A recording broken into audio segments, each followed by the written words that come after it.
Other bridges were built so that travellers could pass along the busy routes, just like this one at Stratford. And then for smaller crossing points, it would actually be ferries that moved people across. Now, over this stretch of river during the early 1900s, there were 10 ferries plying backward and forward across the river. Most ferries were little more than a punt, with a frame to one side for a cable that was strung across the river when no boats were passing.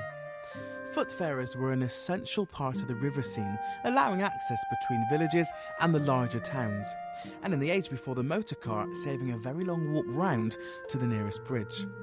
Most of the ferries have long gone, but a couple still remain.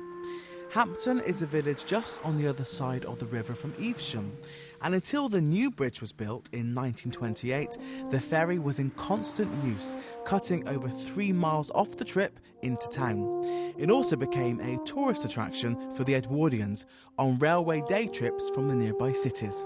It still survives today, though it doesn't carry too many passengers. Still tourists at the weekend, but it really survives as it serves a local caravan park on one side of the river and the car park on the other. In Stratford, another ferry still crosses the river, mostly for the tourists visiting the various Shakespeare sites. Sam G is the ferryman. Well, the ferry was built in 1937 in time for the coronation of King George VI. May the 10th did its first trip. It was paid for by the people that had just built their new theatre, which opened in 1932, and they didn't want a bridge to obstruct the view of the church from the theatre. It was free to start with until about 1952-53, and little boys used to go on it all day, backwards and forwards, and refused to get off because it was free.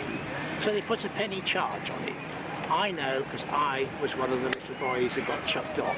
I think I got it about 20 years ago now, 1986 it would be, and we ran it and we had no idea that in the next 21 years we were going to take over 3 million people.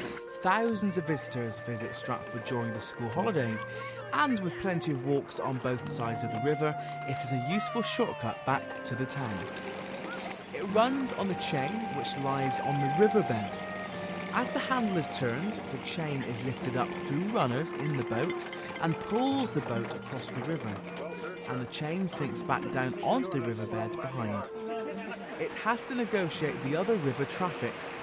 Around here there used to be over 200 punts and rowing boats, and on a busy day it was almost possible to walk across the river by stepping on all the boats.